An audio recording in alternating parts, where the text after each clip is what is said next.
in this room wants to be a multi-millionaire? Thank you. I know that there'll be a couple of hands which won't go up no matter what I say. But I'm sure, I know for a fact that everybody in this room loves the power of money, the money factor, the vitamin M. If there's anybody at all who does not like money, it means that person does not belong here. The person should go to Himalayas and lead a life of a sannyasi. Toastmaster of the day, fellow Toastmasters and dear guests, a very warm good afternoon to all of you. And the topic I've chosen for my talk today is Apna Sapna Money Honey, because I believe that it's everybody's sapna or dream to become rich, to become wealthy. Do you agree with me? Yes. Yeah, thank you. This movie, Apna Sapna Money Honey, was a semi-blockbuster, and it had Ritesh Deshmukh in the main star cast, and a lot of other characters, all were in a mad rush to make money. This was released about 10 years ago. The point I'm trying to make here is I'm not getting any publicity money over here. Okay? I like the title, Apna Sapna Money Honey, because I think it resonates with what I'm trying to tell you today. Today, I'll be speaking about how you need to, in a systematic way, how to make money.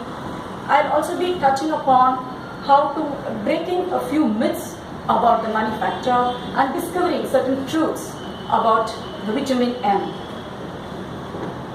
This, unfortunately, in our education system today, they teach you how to go over to the market, make money, make $1 million, but they do not teach you how to conserve this money and how to make it grow. There is a big gap in this particular space. And being from the financial sector myself, I feel very obliged to do something in this financial literacy field. So, are you Yes. willing to watch this movie Apna Sapna Money Honey with me? Yes. Thank you.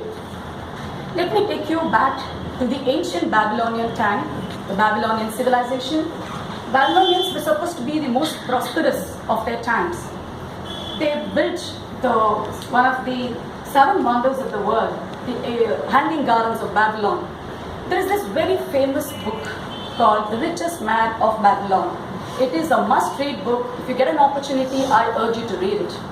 This book advocates pay yourself first. Pay yourself first is what this book advocates, which means you need to pay at least 10% of your income or salary to the person you see in the mirror. He is the most deserving person. But what do? Look at the taxmen. They're so chalu. Even before the money comes into your account, your salary, the money is already taken from the taxman. And we do quite the opposite. We pay, of course, the tax is taken, then we pay our bills, the school fees, a lot of EMIs, and what is left is what we can get to keep. That is, if at all, if anything is left at all.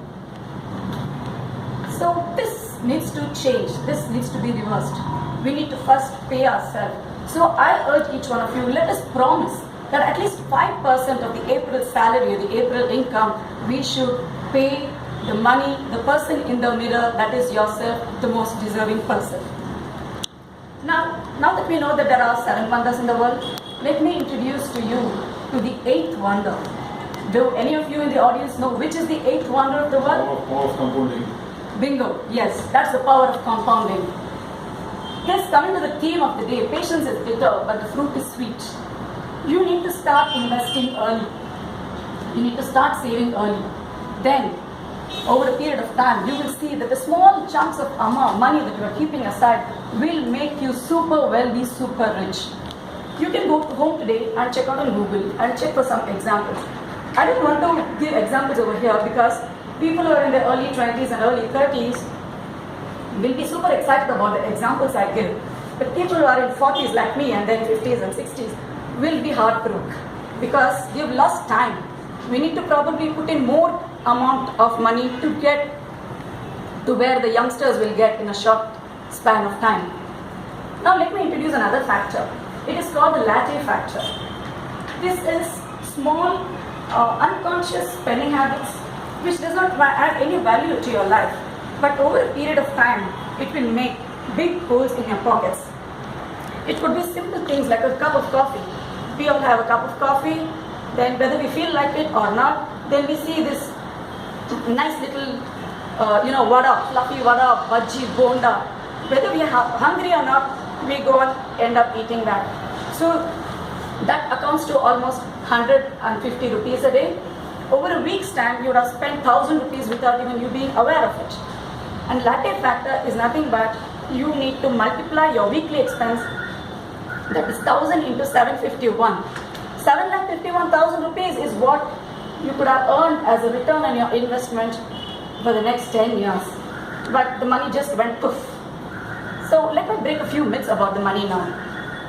You people are very happy looking at the bank balance in your account. It could be 1 lakh, 10 lakh, 20 lakh, 30 lakhs.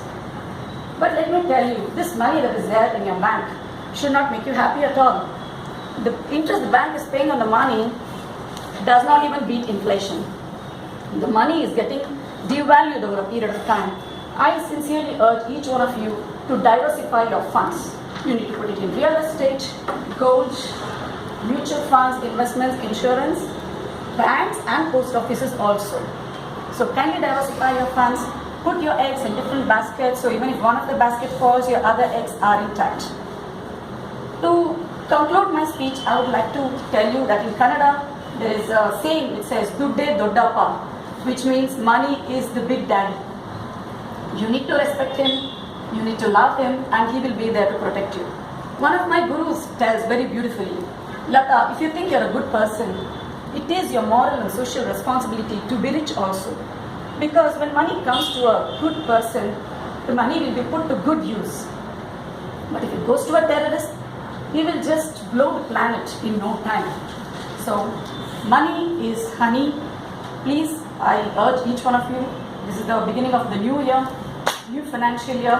So, apna sapna, money honey. Thank you. Over to you, Krishna.